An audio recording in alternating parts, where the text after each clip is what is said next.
Okay, let's take a look at robotics day 3. So here I am in RobotMesh. I've got my little robot again. We're going to take a look at an if statement this time. Just quick, we'll find our if statements under logic. And you'll see if, do else, and we've got a couple other things going on here.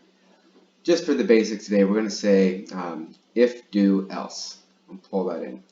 So if something happens, do this. Else, do this. Now you can always click on the settings here and it'll give you some more options, but I'm not too worried about that right now. So what I'm going to do is going to say if that bumper is pressed again, so if bumper front is pressed, it's going to do something here. So I'm going to say if it's pressed, I want to go to the drivetrain and I'm going to go reverse.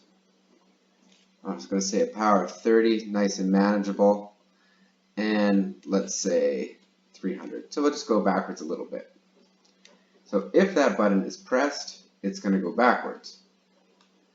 Else, we can tell it to go forwards.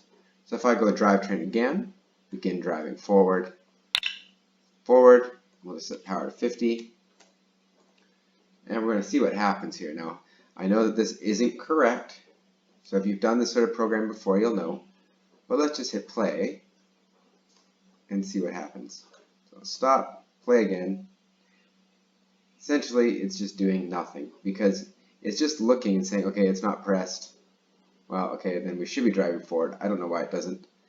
But let's go stop and we'll fix this code. So in order for this to cycle and actually work properly, we need to go into loops, repeat forever. So I'll take repeat forever, put that in there, and dump that in. And now when I hit play, the robot's going to drive forward, and you can see how it's going to the forward one because it's the else statement. It's going to hit that bumper, and it's going to drive forward that given distance. And then it's going to drive forward again because now the bumper's not pressed. And it's just cycling around in a circle. Now there's other things that we can add here. So I could say stop. If I click on the RobotMesh icon, I've got the sleep for 3 seconds. We could dump that in there. Maybe we'll just say sleep for 1 second. And that'll just stop it. It's still going to do the same function though. So it's going to drive forward till it hits the wall. And then it's going to sleep for a second after it backs up. So bang, backs up, sleeps for a second, and then it starts driving to hit the wall again. And it will do this forever and ever and ever. Have a play, take a look at if statements and see what you can do with them. Alright, that's it for today.